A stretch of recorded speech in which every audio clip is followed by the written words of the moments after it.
10 సార్లు ఫోన్ చేసినా కూడా ఎస్పీ రాని పరిస్థితిలో ఉన్నప్పుడు, కనీసం సిఐని ఎస్ఐని కూడా పంపించిన పరిస్థితిలో ఉన్నప్పుడు, అటువంటి బూత్లో, సెన్సిటివ్ బూత్లో కేవలం ఒకే ఒక్క హోంగార్డును పెట్టి బూతులు నడుపుతూ ఉన్నారు. అటువంటి పరిస్థితుల్లో అన్యాయం జరుగుతూ ఉందని చెప్పడం కోసం, అన్యాయం జరుగుతూ ఉన్న వాళ్ళ పక్షాన్ని నిలబడడం కోసం ఎమ్మెల్యే లోపలికి పోయి ఈవీఎంను పగలగొట్టే కార్యక్రమం జరిగింది. ఎందుకు ఈవీఎంలో నిజంగానే ఎమ్మెల్యేనే రిగ్గింగ్ చేసుకుంటా ఉంటే, ఎమ్మెల్యేకి అక్కడ నిజంగానే ఎమ్మెల్యే పరిస్థితి అంత బాగుండింటే ఎందుకు ఎమ్మెల్యే ఈవీఎం పగలగొడతాడు? అక్కడ పరిస్థితి బాగలేదనే కదా, అన్యాయం చేస్తూ ఉన్నారనే కదా. అక్కడికి పోయినప్పుడు అన్యాయం చూశాడు కాబట్టే కదా ఈవీఎం పగలగొట్టాడు. ఆ ఈవీఎం ఏదైతే పగలగొట్టిన కేసులు ఏదవుతుందో తనకు బెయిల్ వచ్చింది.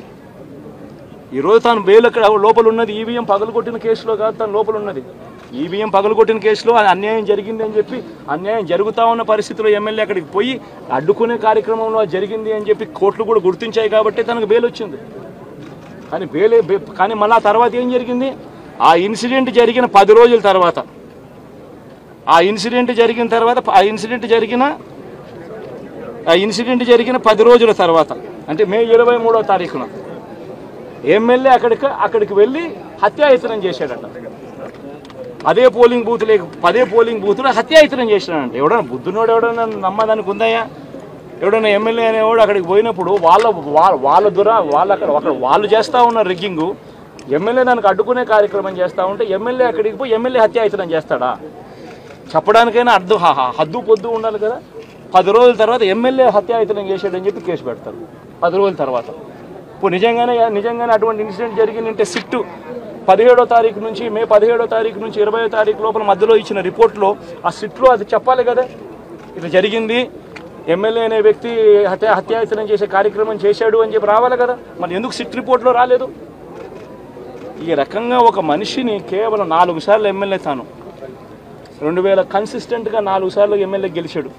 2009లో గెలిచాడు, 2011లో గెలిచాడు, 2014లో గెలిచాడు, 2019లో గెలిచాడు. ఒక మనిషి కన్సిస్టెంట్గా 4 సార్లు ఎమ్మెల్యేగా గెలుస్తూ వస్తున్నాడు అని అంటే ఆ మనిషి మంచోడు కాబట్టే గెలుస్తూ వచ్చాడు, ఆ మనిషి మంచోడు కాబట్టే ప్రజలు ఆశీర్వదిస్తూ వచ్చారు. అటువంటి వ్యక్తిని తీసుకొని వచ్చి తప్పుడు కేసులలో ఈ మాదిరిగా బిగించడం ఎంత మటుకు ధర్మం? ఈరోజు ఒక్క రామకృష్ణారెడ్డి ఒక్క పరిస్థితే కాదు, రాష్ట్ర వ్యాప్తంగా ప్రతి గ్రామంలోనూ కూడా ఇదే కార్యక్రమాలు జరుగుతూ ఉన్నాయి. ప్రతి ఒక్కరూ కూడా వాళ్ళ స్థాయిలో రెడ్ బుక్స్ అని చెప్పి రెడ్ బుక్లు పెట్టుకొని ఉన్నారు. చంద్రబాబు నాయుడు స్థాయిలో చంద్రబాబు నాయుడు ఒక రెడ్ బుక్, లోకేష్ స్థాయిలో లోకేష్ ఒక రెడ్ బుక్, ఎమ్మెల్యే స్థాయిలో ఎమ్మెల్యే ఒక రెడ్ బుక్, మండల స్థాయిలో మండల నాయకుడు ఒక రెడ్ బుక్, గ్రామ స్థాయిలో గ్రామంలో ఇంకో రెడ్ బుక్, గ్రామ స్థాయిలో ఇంకో నాయకుడు, గ్రామ స్థాయిలో ఇంకో రెడ్ బుక్లలో పెట్టుకొని ఏం చేస్తూ ఉన్నారు? అతి దారుణంగా అన్యాయంగా ఆస్తులు ధ్వంసం చేస్తూ ఉన్నారు. రాష్ట్రం మొత్తం దాన్ని చూస్తూ ఉంది, కానీ ఎవడు మాట్లాడడం లేదు. దొంగ కేసులు పెడతా ఉన్నారు, పోలీసులు ప్రేక్షక పాత్ర పోషిస్తూ ఉన్నారు. దొంగ కేసులు పెడతా ఉన్నారు, వాళ్ళే కొడతారు, మన ఇటువైపున కేసులు పెడతా ఉన్నారు. రాష్ట్రం మొత్తం ఇది చూస్తూ ఉంది. చీని చెట్లు నరికేస్తూ ఉన్నారు, ఆస్తులు ధ్వంసం చేస్తూ ఉన్నారు, కనిపిస్తూ ఉంది. ఎమ్మెల్యేలు ఏకంగా జేసీబీల మీద, పొక్లేన్ల మీద ఎమ్మెల్యేలు స్వయంగా తీసేసి ఏకంగా పోయి బిల్డింగులు పగలగొట్టే కార్యక్రమాలు చేస్తూ ఉన్నారు. ఇంతటి దారుణంగా నిజంగా చేస్తూ ఉన్నారు అని అంటే ఎల్లకాలం ప్రభుత్వం మీది కాదు, ఎల్లకాలం రోజులు మీయే ఉండవు చంద్రబాబు, అది గుర్తుపెట్టుకో. మీ పాపాలు పండుతూ ఉన్నాయి వేగంగా. ప్రజలు దీన్ని క్షమించని పరిస్థితి లేక వస్తారు. ఖచ్చితంగా మీకు బుద్ధి చెప్పే పరిస్థితులు రోజులు కూడా ఉంటాయి. చేతనైతే మంచి చేయండి, మంచి చేసి ప్రజల మనసులు గెలుచుకుని ఓట్లు ప్రజల మనసుల్లో స్థిరస్థాయిగా నిలబడే కార్యక్రమం చేయండి. కానీ తప్పుడు రాజకీయాలు ఈ మాదిరిగా నువ్వు ఒక్కరివే చేస్తావు అనుకుంటా ఉన్నావు. ఇదే మాదిరిగా కొనసాగితే రాష్ట్రంలో ఒక తప్పుడు సాంప్రదాయానికి నువ్వు నాంది పలుకుతా ఉన్నావు. నువ్వు వేసే ఈ బీజం, నువ్వు వేసే ఈ తప్పుడు సాంప్రదాయం, రేపొద్దున నువ్వు వేసే ఈ బీజం చెట్టు అవుతుంది. రేపొద్దున నువ్వు ఏదైతే ఇత్తుతావో అదే పండుతుంది. రేపొద్దున మళ్ళీ మీ గ్రామాలలో మీ కార్యకర్తలకు ఇదే పరిస్థితినే, ఇదే మాదిరిగానే మళ్ళీ జరిగే కార్యక్రమాలు కూడా జరుగుతాయి. అటువంటి తప్పుడు సాంప్రదాయాలు దయచేసి ఇప్పటికన్నా ఆపండి. నాయకులుగా ఉన్న మనలాంటి వాళ్ళం ఇలాంటివి ప్రోత్సహించకూడదు. ఇలాంటివి ఎవరు తప్పు చేసినా తప్పు అని చెప్పే కార్యక్రమం నాయకులుగా మనం చెయ్యాలి. కానీ దగ్గరుండి ఈ మాదిరిగా ప్రోత్సహించడం అతి దుర్మార్గమైన కార్యక్రమం.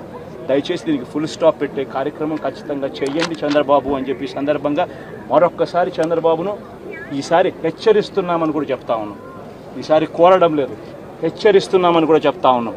ఇదే మాదిరిగా జరుగుతూ పోతూ ఉంటే మాత్రం ఎవరైనా కూడా ఊరుకునే కార్యక్రమం జరగదు.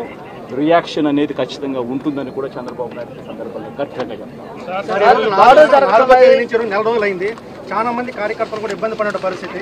కార్యకర్తలను వదిలేసి ఈ రోజు భారత రాజ్యాంగ వ్యవస్థని నిర్వీర్యం చేసే విధంగా అంటే మళ్ళీ ఏం మాట్లాడిన కాంట్రవర్సీ అవుతుంది. ఎందుకులేండి, ఒక ఇష్యూ నడుస్తుంది కదా, దాన్ని అడవనేయండి.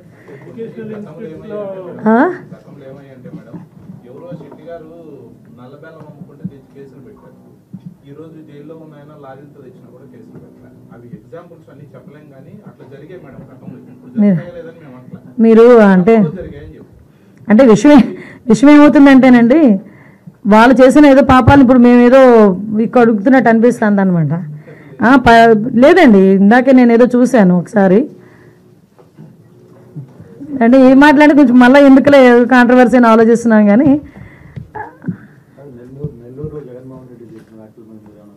నేను ఇంక దాని గురించే ఆగాను కాసేపు.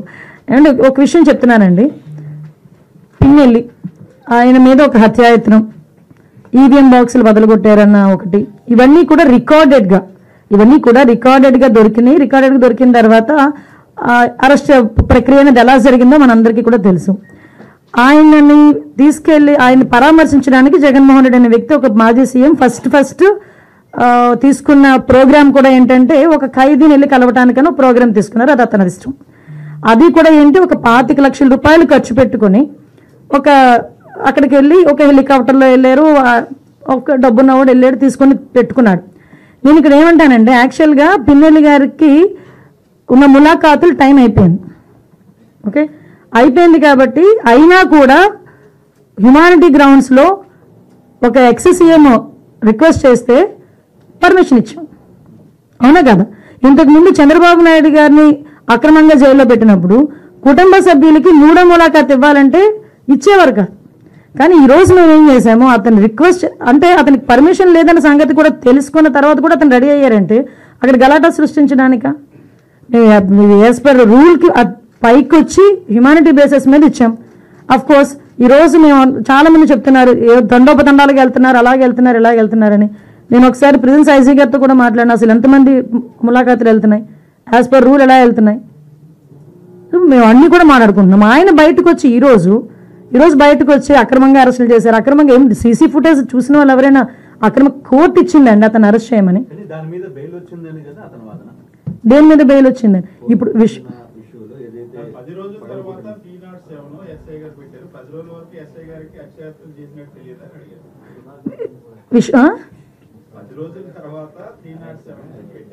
అవును,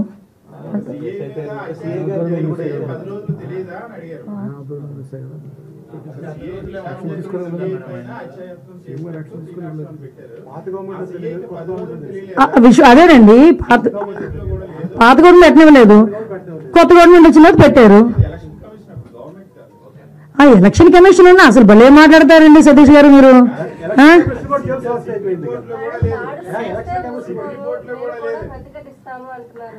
దాడులు ఎవరు చేశారు ఈ రోజుకి నాకు చెప్పండి? దాడులు ఎవరు చేశారు? దాడులు చేసినట్టు ఎక్కడైనా రికార్డెడ్గా ఉన్నాయా? ఎవరైనా కంప్లైంట్ ఇచ్చారా? ఏదైనా త్రూ రూల్ ప్రకారం చేస్తున్నాము.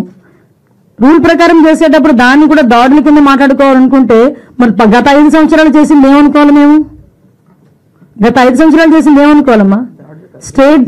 స్టార్ట్ అయిన దగ్గర నుంచి మొదలు పెట్టారు కదా, ప్రజావేదిక కూల్చిన దగ్గర నుంచి మొదలు పెట్టారు కదా. మాలాంటి అందరి మీద కూడా 20, నా మీద ఒక 23 కేసులు, ఈవిడ మీద ఒక 7 కేసులు. ఏంటవన్నీ? మేము అవన్నీ కక్ష తీర్చుకోవాలని మేము మాట్లాడలేదు కదా. కక్ష తీర్చుకోవాలనుకుంటే వేరేగా ఉండేది. కానీ ఈ రోజుకి కూడా మేము పబ్లిక్ చెప్తున్నాం, చూపిస్తున్నాం, ఇది ఇలా జరుగుతుంది అని చూపిస్తున్నాం. దానికి ప్రతీకార దాడులు ఎక్కడ జరిగినాయని? ప్రతీకార దాడులు అంటే రెచ్చగొడుతున్నారా ఈరోజు వచ్చి?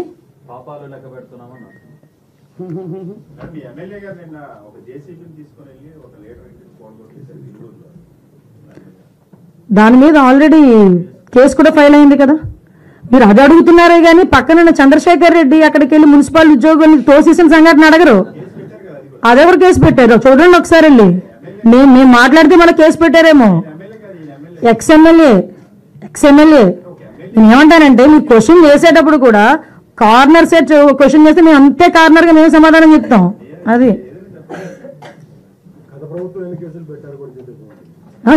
నేను ఎగ్జాంపుల్ అండి, best example. As a home minister I have 23 cases, atrocity కేసుతో సైతం. అట్రాసిటీ కేసు నా మీద ఉంది. నేను కడపకి వెళ్ళి కోర్టుకి అటెండ్ అవుతున్నా. డీసీపీ గారు కూడా చెప్తున్నాను నేను, అది ఏదో చూడండి సార్ అని.